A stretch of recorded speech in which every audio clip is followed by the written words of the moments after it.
खबरों से अपडेट रहने के लिए सब्सक्राइब करें फाइटर न्यूज को और प्रेस करें बेल आइकन को। बीकानेर नगर निगम ने कोरोना पॉजिटिव रोगियों के क्षेत्रों को संक्रमण से मुक्त करने में अपनी पूरी ताकत झोंक दी है। नोडल अधिकारी अलका बोडक के अनुसार जयनारायण व्यास कॉलोनी, मुक्ता प्रसाद नगर, बड़ा बाजार क्षेत्र आदि के विभिन्न स्थानों पर सोडियम हाइपोक्लोराइड का छिड़काव किया गया है।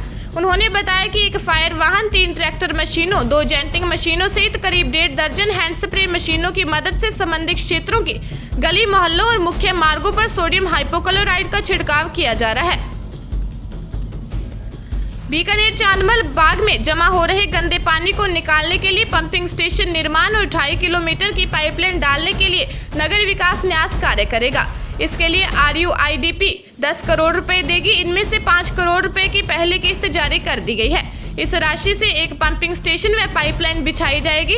इस पानी को फिल्टर करके इसे गोचर भूमि तक पहुंचाया जाएगा। यह बात ऊर्जा मंत्री डॉक्टर BD कल्ला ने कही। डॉक्टर कल्ला ने अपने निवास स्थान पर अभाव अभियोग सुने।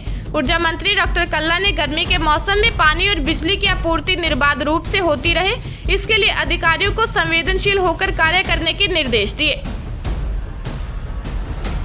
बीकानेर जिला मजिस्ट्रेट एवं जिला कलेक्टर कुमारपाल गौतम ने शहर के विभिन्न क्षेत्रों में भ्रमण कर निषेधाज्ञा प्रभावित क्षेत्रों का दौरा कर व्यवस्थाओं को देखा। इस दौरान गौतम ने कहा कि कर्फ्यू क्षेत्रों में जीरो मोबिलिटी है। यहाँ कोई भी व्यक्ति निषेधाज्ञा क्षेत्र से बाहर नहीं निकलेगा और न ही इस क्षेत्र में प्रवेश करेगा। उन्होंने पुलिस के अधिकारियों कर्मचारी से बातचीत करते हुए कहा कि कानून व्यवस्था संधारित की जाए और जहां आवश्यक हो वहां बैरियर लगाकर रास्ता बंद किया जाए। उन्होंने पैदल घूमकर अंदर गलियों तक जाकर संपूर्ण व्यवस्थाओं को देखा। बीकानेर जिले में क्ले, जिप्सम और बजरी की रॉयल्टी वसूली के ठेके नहीं होने के कारण सरकार को प्रति माह करोड़ों रुपए का नुकसान हो रहा है। बीकानेर जिले में खान एवं भू विज्ञान विभाग की ओर से क्ले, जिप्सम और बजरी की रॉयल्टी वसूली का काम ठेके पर दिया जाता है, जिससे सरकार को प्रति वर्ष करीब 150 करोड़ रुपए की आय होती है।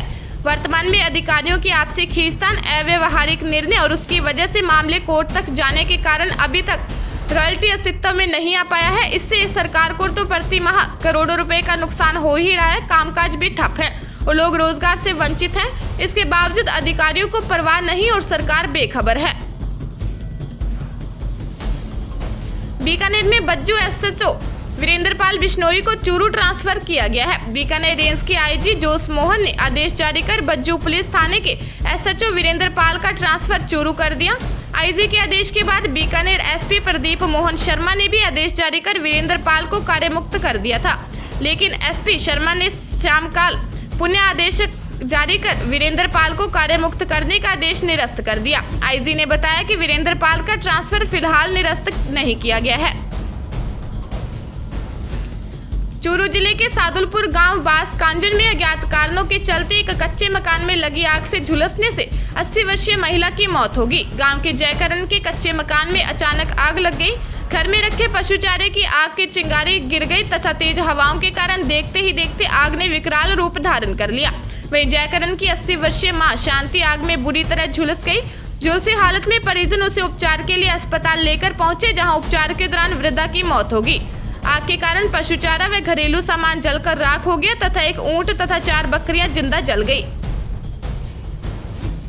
चूरू जिले के सादुलपुर में पानी के कुंड में गिर जाने के कारण एक युवती की मौत हो गई। हमीरवास थाना अधिकारी तेजवंत सिंह ने बताया कि गांव रावतसर कुंजला निवासी रवि कुमार ने मामला दर्ज करवाकर बताया कि उसकी बहन कविता खेत में गई थी तथा खेत पड़ोसी के खेत में बने पानी के कुंड में पानी लेने के लिए गई थी। पानी निकालते समय संतुलन बिगड़ गया, वह कुंड में गिर गई। काफी देर तक घर नहीं लौटने पर जब खेत में पहुंचकर देखा तो कुंड का दरवाजा खुला था।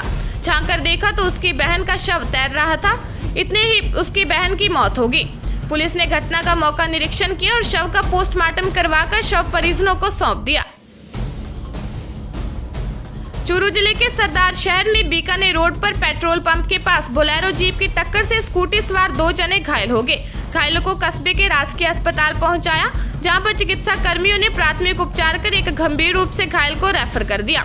सूत्रों के अनुसार वार्ड 39 निवासी छगनलाल प्रजापति व वार्ड 1 निवासी कन्हैयालाल माली स्कूटी में सवार होकर मजदूरी करने के लिए स्वाई गांव जा रहे थे। पेट्रोल पंप के पास बीकानेर की ओर से आ रही बोलेरो जीप ने टक्कर मार दी, जिसके कारण दोनों घायल हो गए। गंभीर रूप से घायल हुए छगनलाल प्रजापति को रेफर कर दिया। 10वीं 12वीं बोर्ड परीक्षाओं के शेष एग्जाम अब आगामी महीनों में होंगे। जानकारी आ रही है कि सीबीएसई के बाद राजस्थान माध्यमिक शिक्षा बोर्ड भी परीक्षा केंद्र बढ़ाएगा। ऐसे में जो परीक्षा केंद्र पूर्व में नहीं थे उन्हें भी शामिल किया जाएगा। बोर्ड परीक्षाओं को लेकर जोधपुर शिक्षा विभाग के पास कोई विस्तृत दिशा निर्देश नहीं आए हैं। इस साल 12वीं बोर्ड परीक्षा में जोधपुर जिले से 42,950 विद्यार्थियों ने हिस्सा ले रहे हैं। वहीं 10वीं बोर्ड परीक्षा में 61,966 विद्यार्थी हिस्सा ले रहे हैं।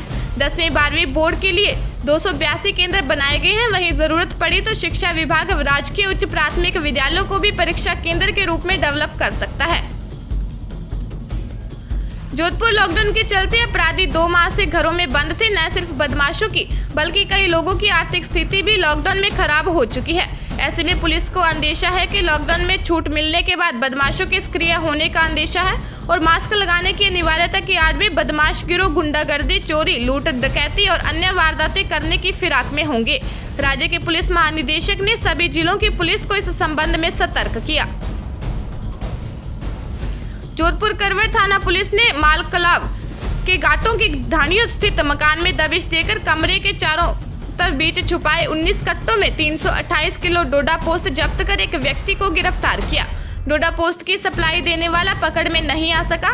भाटों की ढाणिया निवासी छोटू राम भाट के मकान में मादक पदार्थ छुपे होने की सूचना पर थाना अधिकारी भारत सिंह रावत ने दबिश दी। इस दौरान चारे की तलाशी में 19 कट्टों में भरा 328 किलो डोडा पोस्त जब्त किया गया।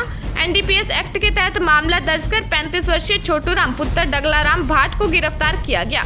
पूछताछ में सामने आया कि वह एसयूवी में जुड़ गांव निवासी सुरेंद्र सिंह उर्फ सुंदर बिश्नोई से डोडा पोस्त लाने की जानकारी दी।